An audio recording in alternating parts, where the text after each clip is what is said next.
Again, thank you everyone so much for joining us for our Women's Performance panel. We're going to be talking about managing expectations from society and self, and we have this amazing panel of women here, starting with Aisha Leer, who is a two-time Olympian, has 7 national records, and is recently transitioning into a different stage of her life. So congratulations on retirement. Next from my left, we have Maddie Alm here, who is also transitioning out of professional running. She is also a registered dietitian and has a company called Fueling Forward, specifically working with endurance athletes, and is really passionate about women's health as well.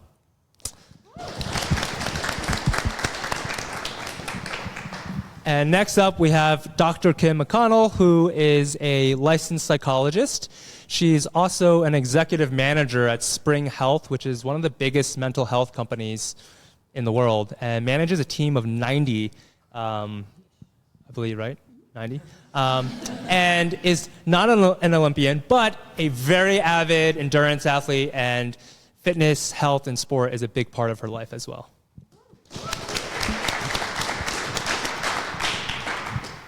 Next, we have Dr. Lara Pence, who is also a licensed clinical psychologist.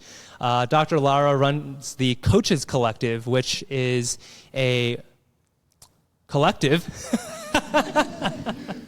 that she's put together, set out to empower coaches on how to be more psychologically informed for sport coaches working with athletes, because as athletes, we all know, some of us need the help.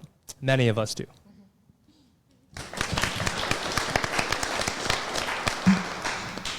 And last but not least, we have our lovely moderator, Sara Vaughn, who just was top American at the New York City Marathon. Sarah's a professional marathoner, a mom of 4, and a real estate agent, and total badass. So handing off the baton. And Chris coaches me. All right, well, I'm going to start off with a question that just gets to the heart of why we're all here. As Dr. Stacy Sims says, women are not small men.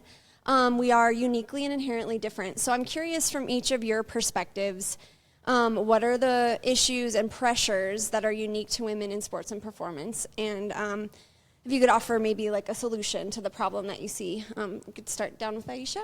Great. Really hitting the soft questions out in the beginning. I would say there's a lot of performance that we could go into, but I'm not a physiologist. My experience just comes from being a professional athlete for 12 years. And the pressure and expectation that I felt as a female professional athlete was really different than what I observed. My husband was also a professional runner for 14 years. What I noticed is that for me to have the same job, I always had to be more and do more. He could just perform, and he, had fans and whatever, just from like being himself, but didn't really have to go above and beyond. And my experiences as a female athlete is that I have to provide value beyond performance, and that with that comes a lot of pressure and a lot of expectation that I'm not only showing up in the arena, but I'm also having to show up on social media all the time, being present, being available, being likable, and being attractive, or looking a certain way, or racing in a certain uniform, or doing all of these things that provided value to a brand that wasn't just running fast. So I would say that's the biggest gap that I've seen as a professional. Yeah, and I'm a dietitian, so from the nutrition side of things, as you guys can imagine, there's quite a bit at play. I see a lot for women, both from a lack of research standpoint, I should say, and then also just from societal expectations of women to look a certain way, to eat a certain way, especially when it comes to social media. I see a lot of really poor information put out there targeted towards women, making sure you're eating whole foods, make sure you're eating clean, don't eat too many carbs, make sure you're eating enough to support a cycle, but don't overdo it. And there's a lot of really confusing, conflicting information out there. And of course, nutrition is a really big piece of performance, but there's not a lot of direction towards female athletes specifically. So a lot of it is just sort of general hearsay that doesn't apply to athletes, but there's not a lot of guidance for athletes. So they tend to try to follow what the general population is doing, and that tends to be really detrimental to long-term health and performance. But then when we look at the science of things, there's not a lot of research on female athletes specifically, and a reason why a lot of studies have cited that they don't have female participants is because they can't control for phase of the cycle. Well, we live through that, every single month, 12 months out of the year. So we need to understand what's going on with our bodies, but it makes it really difficult for scientists at this point in time to come up with conclusive results. So incorporating that into research, in my opinion, is something that would be hugely, hugely important for women and for professionals to understand how to help women and make it more specific to performance for female athletes.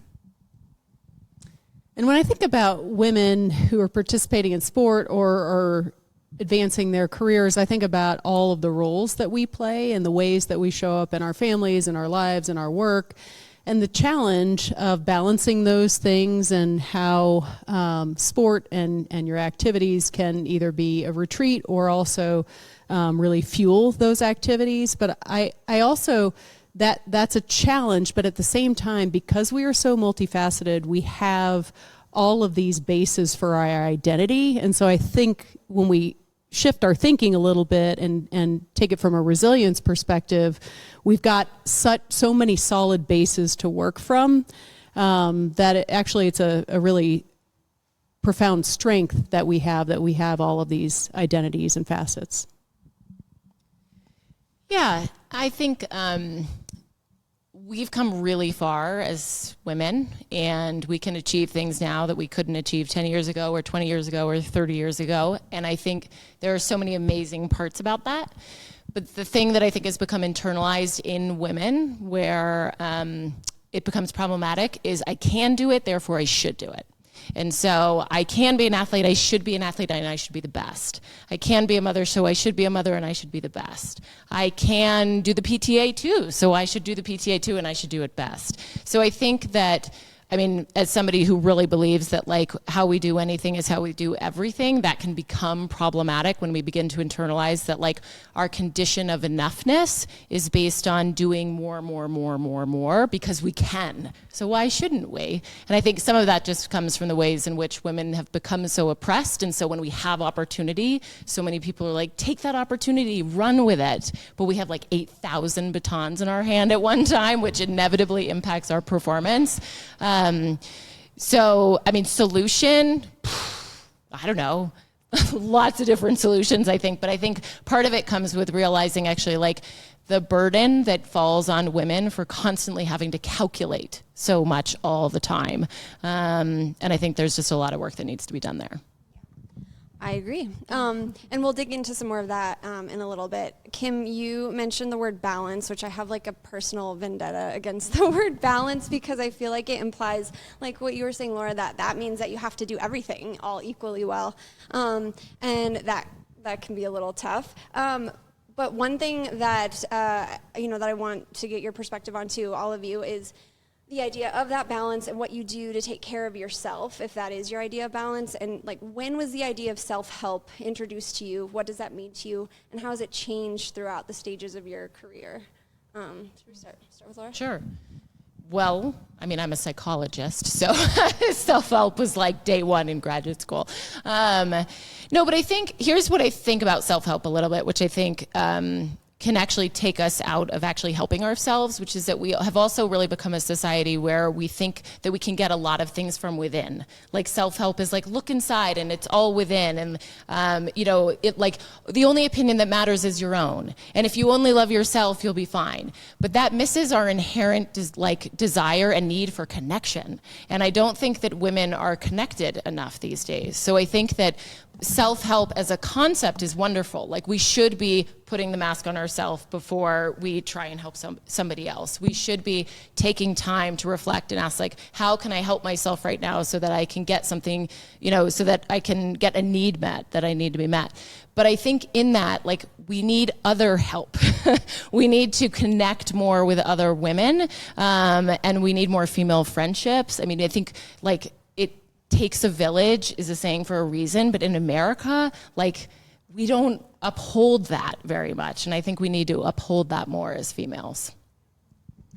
Yeah, and when you say self-help, I also think of self-care, with this term, that I object to a little bit, because so many of the things that we talk about being self-care in our society are like times to pause, which I'm all for pausing, but like going and getting your nails done is fine, but not life-giving, let's say. But what you were saying about like human connection is life-giving. And examining your thoughts and attending to those and being empowered because you have a grasp on what you're thinking and the ability to then change it, that's life-giving. So, like, that is the kind of self-care that I think we're not having conversations about. Nothing against incredible massages, especially really effective sports massages, but I think we may be getting self-care a little bit wrong in our current conversation. Yeah, I think speaking as someone who's horrible at taking time for myself, I think that's a good point. And for me, a big thing I've done for self-care is therapy. I think it's really important to take those steps to get to know yourself and have tools to navigate life, because life is stressful. And especially, I see this a lot from a nutrition standpoint. Food causes a lot of stress for people. And I'm very fortunate that I haven't had that experience, but I work every day with people who food is a really time-consuming thing. It's constantly in the back of their mind. It's constantly, going into every single decision they make. How is this going to affect my body, and how am I going to be able to eat later if I do this now? So I think, that kind of goes hand in hand with taking care of yourself. Taking the pressure off of yourself to get it perfectly. Like Sara said earlier, finding balance. I say that all the time as a dietitian. You don't have to get it perfect 100% of the time. Finding a way that it's sustainable to you to get it right as often as you can, but not 100% of the time, and taking that pressure off of yourself. That's something I've worked on in a lot of areas of my own life. I want to validate everything that everyone said, because down the line I'm like, yes, connection, therapy. Like, I've seen the same therapist for 10 years at this point, which has been life-changing for me. But I would consider myself like a very extroverted introvert, and alone time is really important for me. I connect really, really well with my super close girlfriends, one of them sitting next to me, which is great. We'll go on our hot girl walks and get a coffee and solve the world's problems, or just our own. But I do find that in our society, women are asked to do a lot of things for a lot of other people. And I find that when I am not having to answer to anyone, and I can sit, on the couch in my Costco sweatsuit, spread eagle, and watch The Real Housewives of New York. Like, I have the data of my Oura Ring. Like, that is like number one restorative activity for me. And like, I think that there's power in whatever it looks like for you to like feel restored. Like, you don't have to go in the Gwyneth Paltrow guide to wellness to achieve whatever works for you. So I think just keeping that at the center of like whatever feels good to you is really valuable. Aisha, you just touched on an example that I think you have in your life of connecting with other women. I'm curious for each of you, like, what does bring you life? Like, when do you feel most connected with other women in your community? What does that look like for you? Well, truly going for a run one-on-one with a close girlfriend, I think is magical, or a walk or something where you're both not looking at each other, where you're side by side. I think that allows for like greater connection because you're not necessarily thinking about the other person's reaction as much. Like it allows you to really open up. And I find that my closest relationships are usually forged on a run. Yeah, I think running does bring a very unique aspect to friendships, especially teammates, because you go through hard things together every day, chosen most of the time, voluntarily doing hard things. But also when you're going through hard things, they're still there. And it's someone that you're kind of forced to see more often than you would maybe choose. And as someone who's not good at asking for help or reaching out to people, when you have teammates that you're forced to see every day, it gives you more of an opportunity to kind of check in and open up if there is something that you want to talk about that you wouldn't necessarily have initiated that conversation yourself. So for me personally, a lot of my friendships over my whole life from when I was young until now have come from sport. And I think that's really special and another reason why it's so important for young women to get involved in sports. I would give work a shout out here. The sort of the depth and the challenge that you are able to go to with the people you work with. And your work has been sport. And so you're even talking about those work relationships. Yeah, exactly.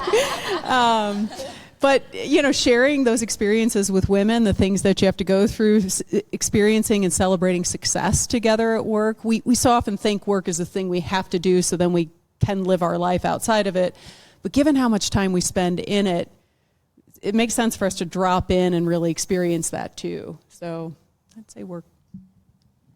I would say that, like, I'm racking my brain. I'm like, gosh, what do I do with my girlfriends? I think for me at least, I think less about what I'm doing and actually like the moments where I feel like I'm connecting the most with my girlfriends are when I'm using really vulnerable language and being really vulnerable. So whether that's like on a walk or we're climbing or we're like headed to a movie theater or we're going out to dinner, I think if I'm allowing myself to like truly sink into how I am in that moment and like eliminate words like fine and okay and great and good, like, it's like, let's move away from those and use things that actually make me feel like a human being. So to me, the connection comes in the vulnerability and sort of like what else we're doing is just cherry on top. I love that. Aisha and Maddie, this question's more for you guys. You were a part of a powerhouse team with, at one point, maybe a dozen really high-performing women with probably varying degrees of ego. And I'm curious, like, what did you guys do proactively to keep the team culture healthy in a group of women that large? Yeah, sure. I guess I'm a founding member of the group. And I think really early on, when it was just two of us, the center of the group revolved around two women trying to be the best in the world at the same event. And something central to that idea is that there isn't a finite amount of success in the world, and her success is my success and mine is hers. And that really that was like truly the biggest base of what it meant to be part of our group. And I think the genuine friendship and sportsmanship that Emma and I showed racing, when she won world championships, I was like coming in second to last with a broken navicular, but was able to like hug and embrace and like be so happy. And like moments where where I've thrived and hasn't been her day, like she's, equally happy for me. And I think seeing that on a very public, the most elite stage in our sport, I think that attracted specific athletes to want to be involved, is to like see a relationship that you want reflected in your own environment. And I think we've done a good job at scaling that, and maybe Maddie can speak to if she experienced that or if we like totally flopped and it's not true. It is true. I think I'm in a unique position because I was definitely one of the slowest members, actually maybe the slowest member. of Team Boss, which I'm not saying is a bad thing, but it was cool because I really had to learn different things about the sport and had some of the best teachers in the sport. I was really shocked, though, generally how there was not a lot of competition between us. It was very much a cohesive, working together, building each other up environment. I never felt like I was lesser than anybody. No one ever made me feel that way just because my times were slower. And there were strengths I brought to the team that were different from, strengths that Aisha brought to the team. And I think we were all just really good at identifying what each person brought to the team and really appreciating them for that and not, wishing somebody could be more than they are. And it just felt like a very good place to be yourself, and it felt like a very safe space to work towards goals, to make mistakes, to learn. And I just feel like I totally took comparison out of it, and was able just to compare myself to myself, and that allowed me to grow so much in the sport. That's awesome. This is for the whole group, and this might be me projecting a little bit in this question, and I'll explain. How has focus on sport and performance affected other areas of your life, for worse or for better? For example, I get the question a lot, how do you do it all? And if I'm truthful, when I have success in running, like the rest of my life is kind of hanging on by a thread. So I just want to be honest about that. And so for you guys, even though sports and performance maybe isn't your main gig, I'm curious, does it enhance the rest of your life, or are you like me and the rest of it's kind of falling apart?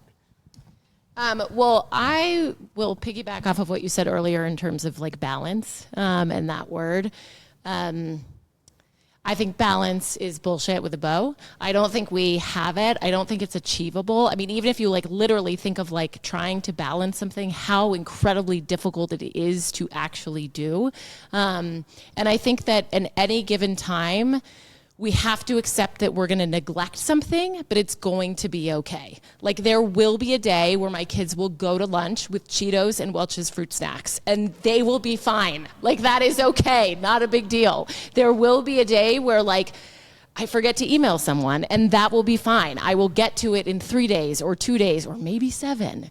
So I think that I really think that like benign neglect is actually a concept that I've leaned into like quite a lot. Sorry to anyone who might be a recipient, but I do think that like there's no possible way, in my opinion, that we can do it all, because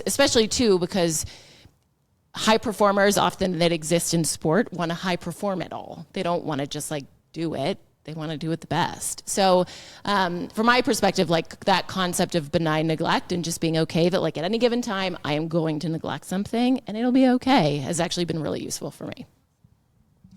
Yeah, I mean, when you look at the brain and what it does when it's multitasking, it's actually task switching. It can't do more than one thing at a time. I mean, there are certain things like you can manipulate the pedal in the car and the steering wheel at the same time, but that's because those things have become one act altogether. But you can't parent and ride a bike and be in a meeting at the same time. That doesn't happen. So it's about task switching, and maybe to recover the word balance a little bit, it's just about being okay with task switching and parking one thing briefly. Like, when my son is with me, and I'm a single parent who shares time with my son's dad, and so I have a sense of guilt that when I am out on my bike and he's with me, because I have half of the time that I'm raising him, that I'm taking an hour and a half or 2 hours out of the time with us. I still sometimes make that choice, and I think it's okay. It's not particularly detrimental to him. In fact, it's setting a pretty good example. I think the other thing I'd say is that I've made a lot of good plans on a bicycle. I've made a lot of good decisions.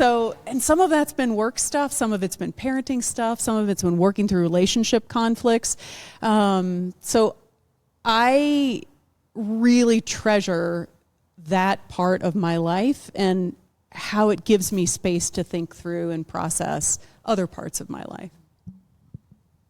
Yeah, I think there was a period of time for me where because I'm a dietitian that works with runners and then I was also a runner myself, I felt like there were times where the success of my business was going to be dependent on my success as a runner.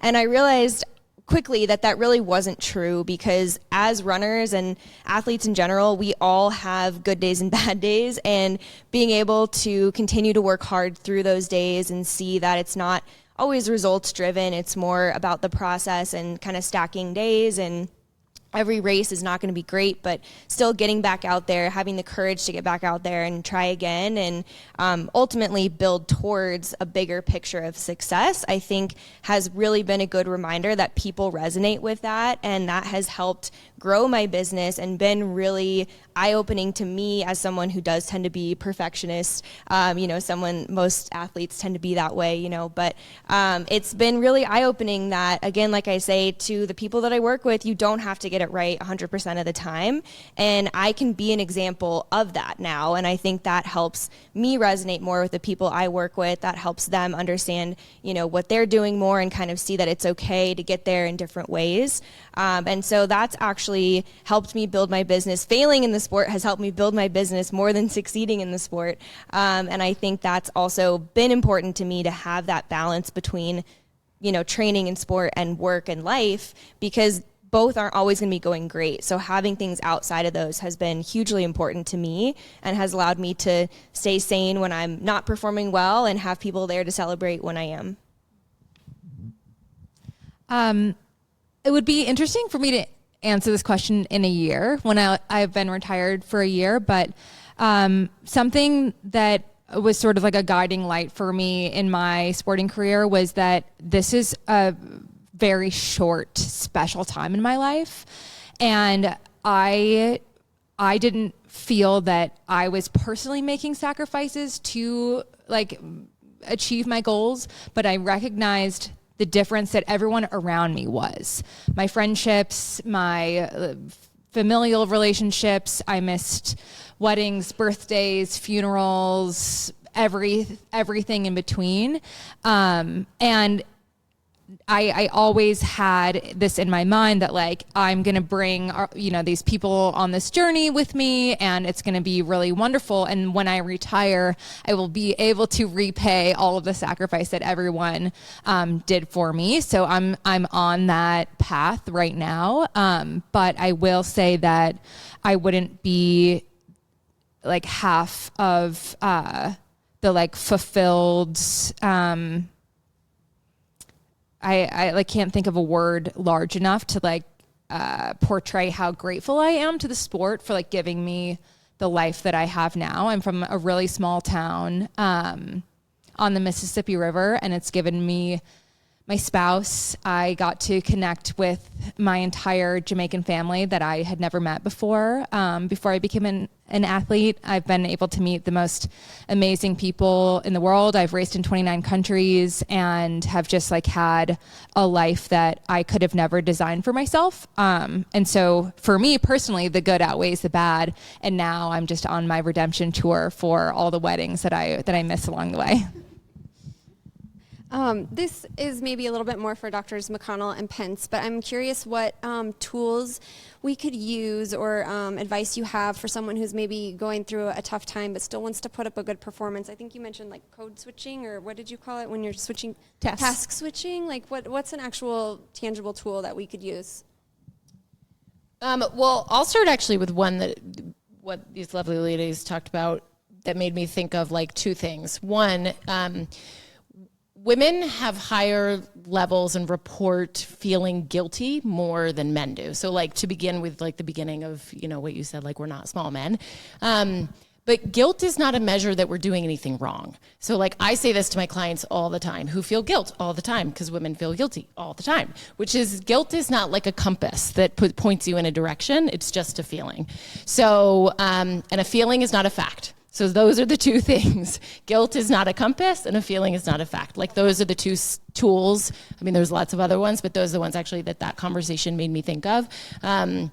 Because I think so often, for example, It's interesting that we generally as women don't take action when we're angry, but we take action when we feel guilty. I feel guilty, so I'm not going to do it anymore. I feel angry, I should just be quiet, right? I wish we would take more action when we're angry, because I think that we could get a lot done in really productive ways. And frustration and annoyance are just a watered down version of angry, by the way. But so we can say we're frustrated or annoyed about something, but really we might be angry about it. So I think that, for me, that's something that I work with my clients a lot, is just differentiating between feeling and fact, that feeling is not fact, and then also just remembering that a feeling doesn't necessarily have to be a compass. It's just a feeling. You don't have to do anything about it. Yeah, and a feeling can also, emotions are adaptive. Most of them are hardwired into us, and they are our response to some situation in an environment or some history that we are experiencing related to some new stimulus, something we're encountering now. And they're good information, but we have such an orientation to them in our society that there are certain emotions that are good and that we want more of, and some that are negative that we should be chasing away, even anxiety. But if we get to a place where we change that perspective a little bit and we welcome in or recognize anxiety, there's even research showing that if you can put a name on an emotion, the intensity of the emotion goes down. So being able to name emotions can be really helpful and can facilitate performance as well, because then they become helpers, not impediments to performance. That's awesome. Wow. Just got knowledge dropped by both of you. That was amazing. I can go back and watch this afterwards, right? It'll be okay. Good. I need to take some notes. Okay, back to the group, and for you, Aisha, in particular, identity in sport, your self-identity in sport, how that's changed over time. And I know you're newly retired, but I'm super curious if you can tell me what us athletes in the twilight of our career have to look forward to on the other side of retirement. It's super great.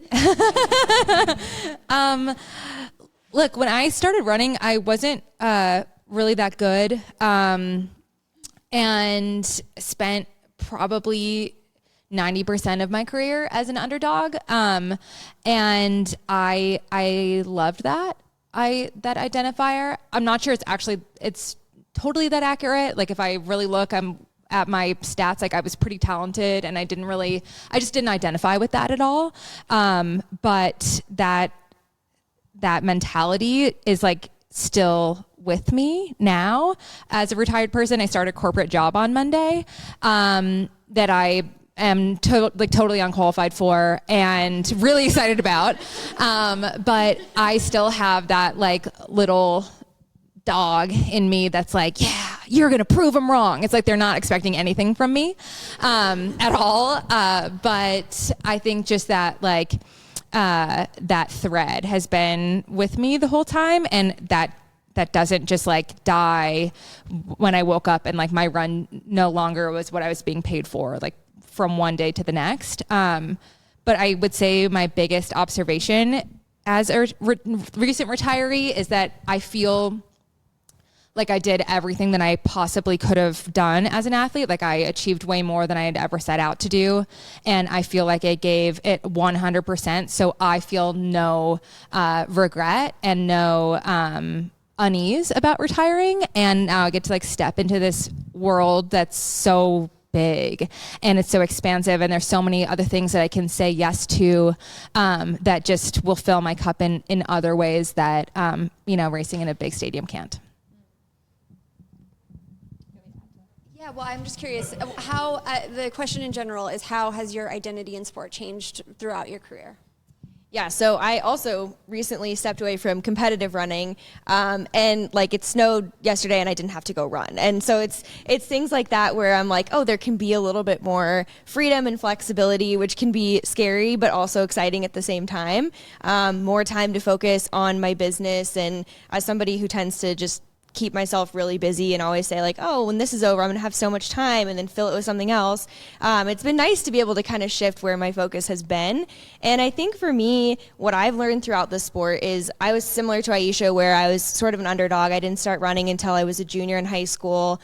I walked on as a sophomore in college, had no intention of running beyond college, ended up running in 5 U.S. championships in the Olympic trials, and all things I never expected to do. And, then I started a business, which I never expected. So I think the sport, the characteristics the sport gives us, like Aisha was saying, have been really the driving characteristics that have set up my life how it is. And I think regardless of whether I'm competing in running or not, who I am has stayed the same, and the things that excite me and drive me stay the same because of some of the stuff that the sport has instilled in me. So even though I don't identify as an elite runner anymore, I think that being a runner is a great thing because you can be one forever. And that could mean different things in different phases of your life. But it's just a club I'm really proud to be a part of. I'm highly unqualified to answer this question. You and me both. Have you always thought of yourself as an athlete? I think, has that ever changed for you, your relationship with that? Sure. Yeah, I grew up swimming, and that was my sport as a kid through high school. And I had a stint with running, had a lot of injuries, and made a choice to leave that. And I actually had a fair amount of grief about that. It was hard, and it was not just because I couldn't do that with my body anymore, but it was like a marker for this period of time for me. And so like leaving that meant leaving that phase of life too. But what it opened up was I got on a bike, and I can't tell you, it's kind of like more fun. But I'd say the other thing is, don't stop doing new things with your body. I got on a surfboard at 40 for the first time. Like, I started skiing 3 years ago. Like, I think now you guys have more freedom because you don't have to worry about injury in the way you used to. Like, so I think aging and progressing through life opens up opportunities if you seize them to do new things. Yeah, I would totally agree. And I have considered myself an athlete my whole life, which might be like a misnomer, but I just believe that like if you engage in athletics, you're an athlete. So, and I agree in terms of like the autonomy and the freedom. Like to me, sport is like the coolest thing in the world. I just love it so much. I love my job maybe a little bit more, but I think we can learn so much from moving our bodies about ourselves. And I think it's just such an incredible playground. And like as adults, we don't play enough. We are just not playful. And if we can like get on a bike and be playful, or get on a climbing wall and be playful, or go like bound around in the mountains, like that to me, I think could be such a vehicle for joy for so many people to have that like autonomy and freedom. Yeah, I mean, I think if you engage in athletics, you're an athlete, and you should call yourself that, and you should think of yourself as that, and we should encourage like more adults to do that. Okay, last question. One quick top piece of advice for performance and one piece of advice for well-being.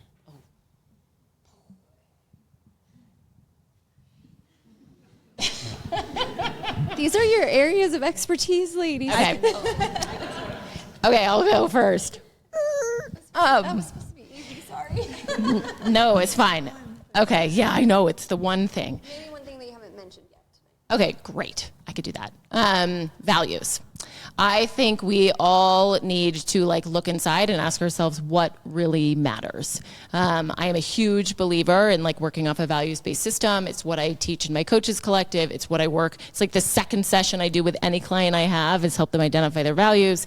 So I think that ties into performance, because if you know what matters to you, then you can begin to ask the question like, okay, so if commitment matters to me, like how is what I'm doing in running right now aligning with commitment? How is what I'm doing with skiing right now aligning with commitment? If family matters to you, right? So then how do you ask the question like, is what I'm doing right now in alignment with family? Like one of the most profound moments I ever had as a professional was when I was like sort of I wouldn't call it the high point of my career because I feel like every year is the high point of my career. But at that time I thought it was. And I was sitting in like my office and I was doing a consult with an adolescent and a family. And at that point I was an expert working with individuals who had eating disorders. So I always asked the question, like, what do you have for dinner? What do you do for dinner as a family? Like, what does it look like? Not what's on your plate, but like, are you sitting down? Are you at the table? For me to get a sense of their relationship with food. And at that point in time in my life, I absolutely identified family as one of my values. But it hit me that I was sitting there at like 6 o'clock with another family asking about what they do, and I was not with my family. It was like this visceral moment where I was like, oh, I'm so out of alignment. So I changed things in my world and like in my professional space and started going home at 3 o'clock so I could be home when the kids came home from school. Granted, I had the luxury to be able to do that for sure, which I'm so grateful for. But to me, like understanding what matters to you and then working to be in alignment with that. Because if you say that this matters to you over here, but you're doing this over here, it creates this gap. And in this gap is where we find more anxiety and more depression and eating disorders and burnout and alcoholism, and the list goes on and on. So if we can close the gap, that to me, it just allows you to be a more aligned person, and that absolutely impacts performance and well-being. I hit both. I think I would say get to know your internal world and really embrace it and become friendly with it. Don't consider yourself at odds with what's going on in your mind. Be patient with the thoughts that come. Understand that our thinking is to a large extent automatic, and our job is to decide which thoughts to let continue and let take hold, and which ones to just let pass by. Don't be alarmed by your stream of consciousness, but choose which you want to feed and which you want to give more space to. And then you're empowered to change those thoughts too, but really get to know your internal world and welcome it. I would say I have two answers. One as a dietitian, one as a runner. As a dietitian, the answer to both is eat more carbs. I'm not even kidding you. I have yet to work with someone who's eating enough carbs, ever. I can't challenge you on that one. I mean, that's what people tell me. And then we look at their day and they're still way off. So I'm telling you, there's always room for more carbs. Carbs are really the key to unlocking performance. They also really control our energy, our brain function, our mood, our hormones, everything. And we need carbs, even for muscle growth and maintenance. It's not all about the protein. We need those carbs. So that's my answer as a dietitian. And then I would say as a runner, stop the comparison. That was something that took me a really long time to unlearn. But if I had decided to choose my path compared to other people, I would never be here today. If I looked at other runners and said, wow, they're all so much faster than me, which when I joined the CU team, they were. Everyone was faster than me. But then I worked my way up to be faster than everyone else. And if I had said, I can't start a business, look at all these people who started businesses, compared to them, I don't know what I'm doing. I didn't, but here I am, and I have this business that I'm so proud of. And body image, too, is a really big one that I see in my work as a dietitian. There are 1,000 ways to get to the start line, and there is no one body type that fits a runner's ideal. I've never had a six-pack in my life, but I've beat a lot of people with six-packs. So I think it's really important to focus on yourself, what health means for yourself, what your goals are to you, not compared to those around you. My performance tip kind of ties both of what you brought to the table of your values and your internal speech to yourself. Most of my best races came from when I had no thoughts at all. But if I did have a thought, I trained myself to have one thought. And it was asking myself a question that was just a phrase. And it was maximum effort, ? And that's when in doubt was always my question is, am I giving a max effort? And if the answer was no, I went harder. And if it was, I stopped thinking. So that's my little performance tip. And my wellness tip is just go for a run with your friends. Thanks, ladies. Oh, that was awesome. Okay, anybody out there have any questions? You guys did a good job covering everything. You asked great questions. Anybody? No? Don't be shy.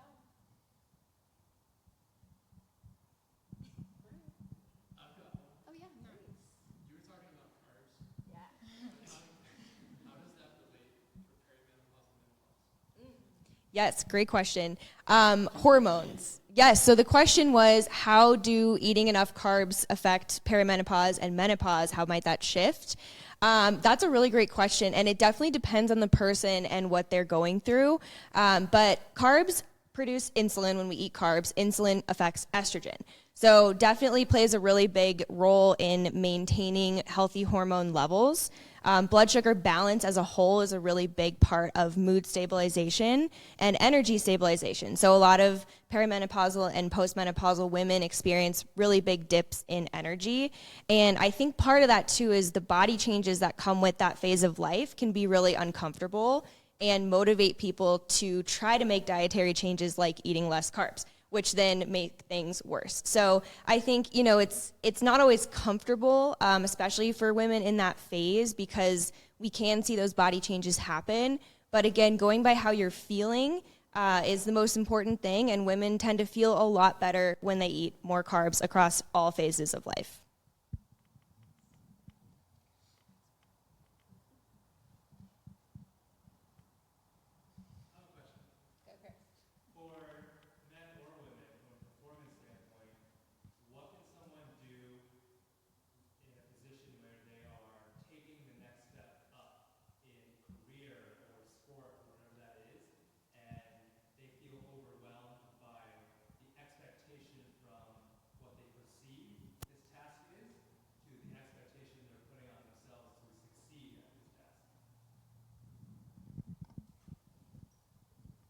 Well, I just put my mic up, so I guess I'll answer.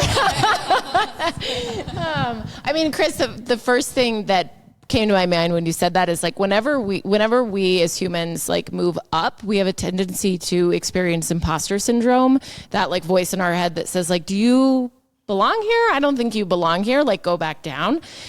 I mean, there's a lot of conversation around like, probably not in your circles, but in my circles, around like, how do we get rid of imposter syndrome? I think imposter syndrome is an opportunity for when that question arises, like, do you belong here? For you to just change the tone. Like, how did I get here?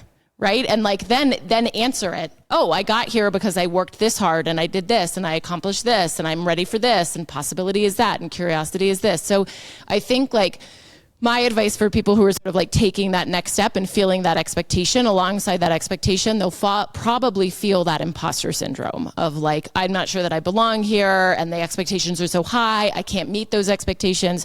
So I encourage individuals in that moment to like use that as an opportunity to ask the question, like, how come I am here? What do I want to do here? And then actually answer the question. Like, don't let the question be the thing that stops you. Actually sort of like get to the root and dig it up. So that would be my advice. I would say from a performance standpoint, you can't expect yourself to make a big jump without making small ones along the way. So I like to give myself like personal like process progress check-ins along the way that help me to like first of all be able to visualize the on-ramp and then like hit the strides on the way. And I just add, give yourself a chance to pause and observe and take in information before you act. Like if you're moving into a new role and you're leveling up, I think it's really important to not be a bull in a china shop. Like really make sure you understand. If you're taking on a team and you're leading, make sure you spend time with that team to understand before you start making decisions for them.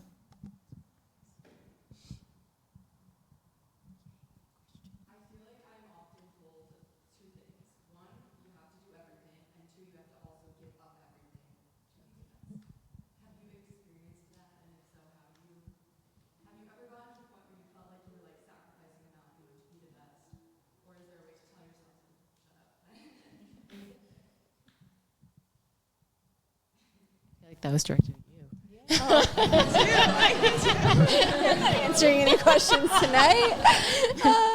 Okay, well, yeah. I mean, going back to, like, I've also said balance is bullshit. I did a whole speech on it one time. For me, it's like, you can't pick something up without putting something down, because we're already carrying a lot, right? And so, like I alluded to earlier, sometimes that means that my kids had takeout all week, or that I haven't, cleaned my bathroom floor in longer than a week, and things like that. And, I have just learned to give myself so much grace and just be okay with it. Like, if you want to call them sacrifices, fine. I don't really like to use that word anymore, because that implies that, like, someone's suffering. Kalia, are you doing okay, honey? She's good. We're good. So yeah, I mean, I'm doing enough. And again, now that I'm post-marathon, I can shift back and, like, hang out with my kids all week and make homemade dinners and make homemade bagels, like I haven't been for the last 3 months. So there's a season for everything. Focus. It's okay for it to take up more space. Give yourself grace. Let yourself be okay with that. I also think, like, we need to embrace the words "I can't." Like, hey, can you just? I can't. Not today. Like, I think that we need to do it in our head more, but also, like, actually out loud to the people around us. I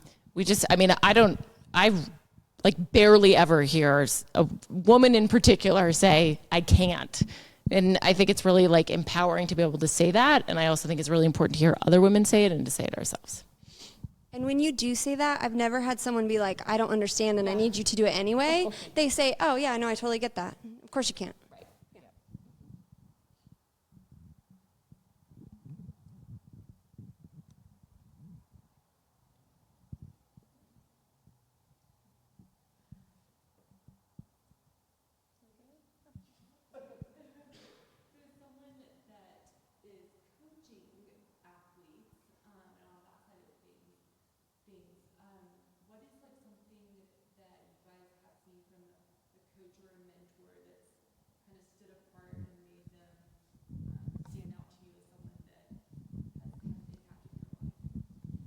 I'm going to kill the guy behind you.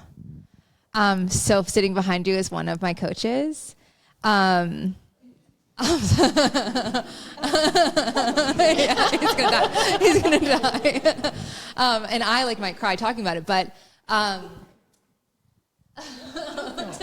like, gosh, I get sappy about it. But coaching is, like, such an important role, and, like, as coaches, you don't realize, like, how much of an impact you're having on our lives. I had a, like, nearly career-ending knee injury. I was really never the same when I came back, but I visualized myself as this, like, world beater. Like, I'm going to be great. Everything's going to be good. And it was, like, very much not good, and I was very much not great. And I really struggled with that. And I was, like, dropping out of races and, like, having, like, panic attacks and just, like, feeling like I am failing miserably at all of this. And my coach, Nick, behind you, could see that I was struggling and did a really good job at, like treating me like a human being and not just an athlete, and, like, gave me an amazing book to read, A Man's Search for Meaning, and we, like, talked about it, and he was just able to like sit with me where I was and just be like, hey, you, first of all, you don't have to do this. Only you do this if you want to do this. And then before all of my races the following year, called me before every race to check in and asked me a question that like coaches don't usually do, which is like, hey, what does success look like for you today? And but like, I wasn't allowed to give an outcome. And that was just, like, probably what got me through, like, the last 2 years of my career. Thanks, Nick. I coach high school right now, and then have gone through a lot of coaches myself. So I think one of the most important things I've experienced as an athlete and then as a coach is sort of like Aisha said, reminding the athletes that they are important outside of performance.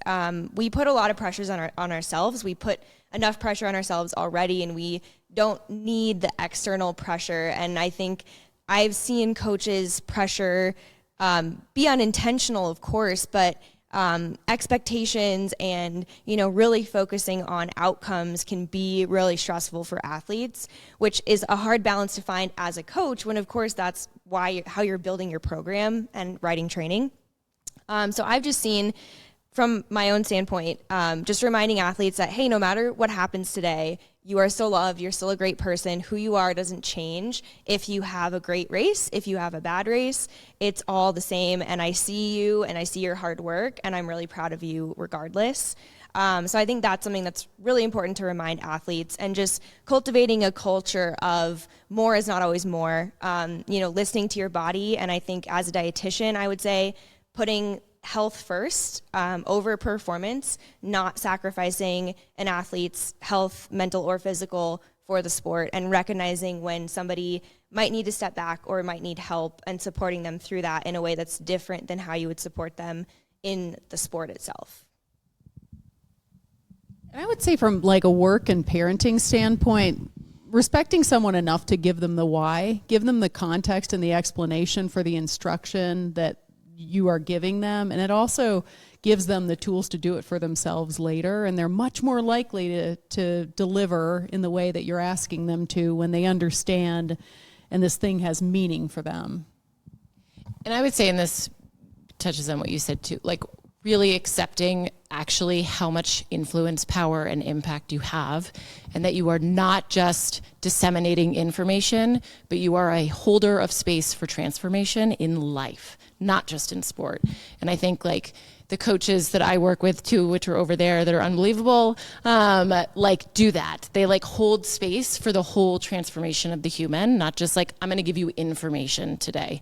But you have to recognize that you are in that position. Like you have to acknowledge I have power. Use it for good. Yeah, I agree. I don't coach, but like Kim said, it's very similar to parenting. And I kind of think the best coaches look at the whole person, and maybe that might require letting go of performance and just like letting them get there, because you're probably already working with highly motivated people anyway. They'll figure it out, but just like caring about them as a whole person and kind of giving them the right tools, but letting them do the heavy lifting.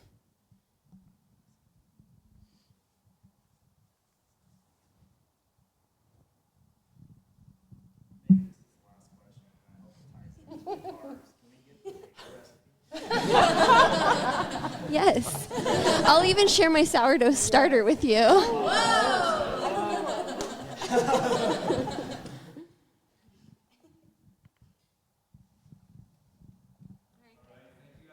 Thank you guys. Thank you. Good question.